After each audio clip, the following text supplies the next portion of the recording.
আপনার মনে আছে কিনা, আপনার মনে করে যে আপনি শেখ হাসিনারে প্রশ্ন করতেছিলেন গণভবনের একটা সংবাদ, আপনি শুধু বলছিলেন যে মাননীয় প্রধানমন্ত্রী আমরা স্বাধীনভাবে করতে পারবো কিনা, সেই মিডিয়া কাজ করতে পারবো কিনা।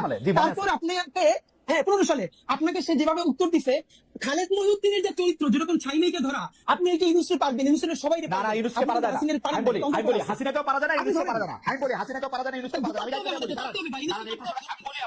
বলি প্রধানমন্ত্রী সংবাদ সম্মেলনে এই প্রশ্ন আমি ওইবারই প্রথমবার করি নাই, টিভি অনেকবার গেছে, তারও আগে আমি করছি। কিন্তু প্রধানমন্ত্রী প্রশ্নটা করার পরে প্রধানমন্ত্রী যেভাবে আমাকে উত্তর দিছে সেই সময়কার প্রধানমন্ত্রী, তারপর থেকে আমার কোনো সম্পূর্ণ প্রশ্ন করার উত্তর জায়গা ছিল না। সংবাদ সম্মেলন ফর 30 আদার পিপল, ঠিক আছে? ডক্টর মোহাম্মদ ইউনূস শেষ করতে দেন। এই সেপ্টেম্বরে কিন্তু উনি এখানে আসছে জাতিসংঘের মধ্যে নিয়ে, উনি সবাই দাও দিচ্ছে আমার ছাড়া। কিন্তু তাই মজার ব্যাপার বলি, এইটা আপনার অবশ্যই পাবলিক, আজকে আপনি বললেন আমরা জানলাম, আমাদেরকে সরকারের তরফ থেকে এক জায়গা থেকে আমরা প্রশ্ন করছি খালেদ মহিউদ্দিনের মতো ক্যারেক্টার কেন বাংলাদেশে জুলাই গণঅভ্যুত্থানের পরে তাকে কাজে লাগানো হইলো না। আমাদেরকে বলা হয়েছে খালেদ মহিউদ্দিন ভাইকে 2 বার সরকার থেকে, একবার বিটিভির দায়িত্ব নিয়ে আরো একটা বড় পদে বসে, প্লিজ আপনি এই রাষ্ট্রকে গড়ে তুলতে সাহায্য করেন। খালেদ মহিউদ্দিন ভাই রেসপন্স করেন নাই। আমি কোন সেক্রেটারিয়াল জব মিনিস্ট্রিয়াল জব করব না তো, আমি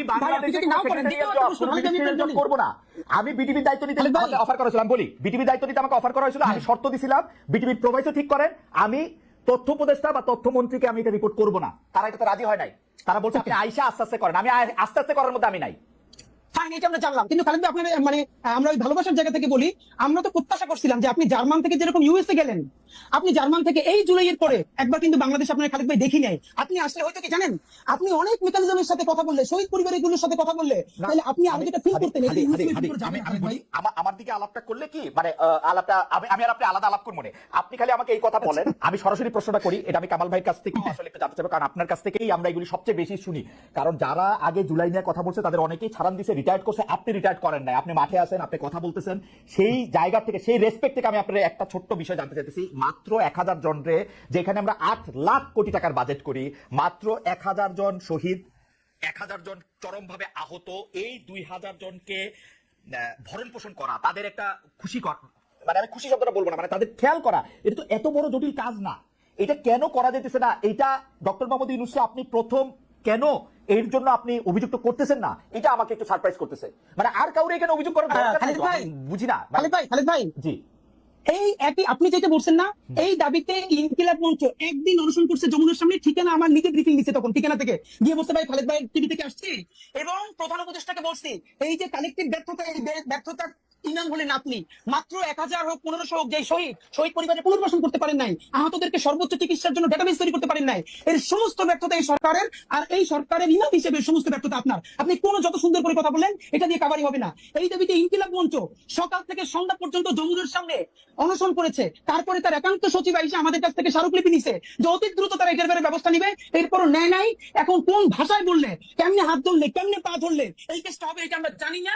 এবং ডক্টর ইউনূস যদি আমাদেরকে বলেন যে এইভাবে বললে উনি কাজটা করবেন, তাও আমরা করতে রাজি, কিন্তু উনি বলতেছেন না। আপনি কি বলেন ওনারে?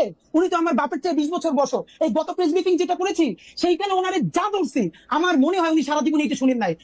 আমরা কি চাই, ওনাকে দিয়ে অন্তত ন্যূনতম সেই কেসটা হোক, যেটা পলিটিক্যাল পার্টি চাইতেছে না। ওনারা এই জন্য এক হাত ধরে রেখে আর এক হাত ধরে দাঁড়িয়ে ভাই, যে ন্যূনতম সংস্কারটা ওনার মাধ্যমে হোক, ওনার আন্তর্জাতিক এই স্বীকৃতির মধ্যে দিয়া। আর তো কিছু না ভাই, উনি তো আমার দাদা খালু ফুফা না। ইনকিলাব মঞ্চ আজ পর্যন্ত এই সরকারের কোন একটা পয়সা তো দূরের কথা, প্রোগ্রামে পর্যন্ত উপস্থিত হয় না। এই যে ঘোষণাপত্রের প্রোগ্রাম গেছে, ইনকিলাব মঞ্চের মুখপাত্র হিসেবে আমি ভিতরে দাওয়াত পাইছি, অনার, কিন্তু ভিতরে যাই নাই। আমি আমার ভাই বোনদের নিয়ে রাস্তায় ভিডিও দিতে দাঁড়াই দাঁড়াই শুনছি, ভিতরে যাওয়াটা প্রয়োজন মনে করি নাই। কিন্তু ওনাকে চূড়ান্ত ভাবে শেষ পর্যন্ত ধরে রাখতে চাই কেন?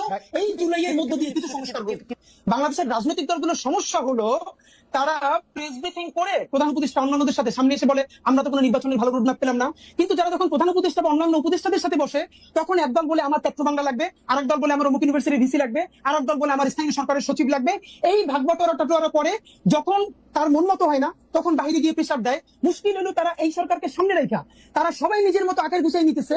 কিন্তু ফেল করলে সরকার, লাভ হইলো বিএনপির, লাভ হইলো জামাতের, লাভ হইলো এনসিপির। কিন্তু ফেল করলে কে সরকার করবে? নাম্বার 2, গত 4 বছরে খালেদ আপনি একটা খুবই জিনিস ভালো করে নোটিস করছেন, যে গত 4 মাস ধরে আপনি দেখবেন যে ইউনূস সাহেবের সেই স্পিরিট, সেই ভোকাল নাই। উনি মনে হচ্ছে যেন কোন একটা আপোষের মধ্যে দিয়ে যাচ্ছেন, রাইট? এটা তো সত্য কথা। ওনাকে আমরা বলেছি যে দেখেন আপনার আলোচনায় বুঝে যায় আপনি, হ্যাঁ লন্ডন বৈঠকের পরে বুঝে যাচ্ছে যে আপনি আর্টিফিশিয়াল কথা বলেন, আপনি আনস্ক্রিপ্টেড বলতেন, আপনি স্ক্রিপ্ট থেকে বলেন। এর একটা বড় কারণ ঝামেলাটা হলো এই সরকার মনে করেছিল ইউনূস সাহেব যে এনসিপির যে ভাইরা আছে তারাই হলো তার ভ্যানগার্ড, একমাত্র ছাত্র জনতা, তার চারপাশে একটা লেয়ার তৈরি করা হয়েছে। একমাত্র অল্প কিছু লোকজন ছাড়া আমি আপনাকে এবার বলতে পারবো, পিলখানা কমিশনের মতো গুরুত্বপূর্ণ কমিশন, গুম কমিশনের মতো গুরুত্ব কমিশনের সদস্যরা 1.5 মাস ধইরা প্রধান উপদেষ্টার সাক্ষাৎকার পান না। আপনি ভাবেন, এর মানে এমন একটা লেয়ার, মানে এবং আরো বলি, আর্মি